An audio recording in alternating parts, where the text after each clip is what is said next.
Bu 3 ta sababni aytganimdan so'ng, tug'ilgan kun va tadbirlarni Humo restoranida o'tkazish to'g'ri tanlov ekanligiga ishonch hosil qilasiz. Eng birinchisi, administratorimiz Yarash Nazirjon akaga topshirilgan har qanday tug'ilgan kun va tadbirlarimiz eng zo'ri bo'ladi. Menyudan ovqat tanlashdan boshlab taomni dasturxonga qanday tortilishi, har bir mehmonga e'tibor, hammasi siz kutganingizdan-da a'lo bo'ladi.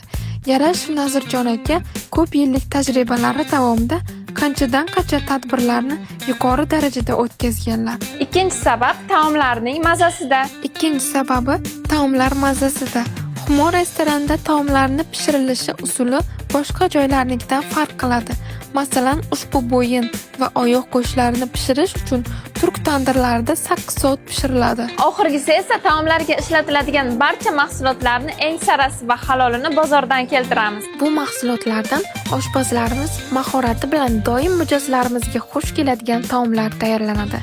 Tug'ilgan kun va tadbirlar uchun eng to'g'ri tanlov Humo Milliy taomlar restorani bo'ladi. Sizni restoranimizda kutib qolamiz.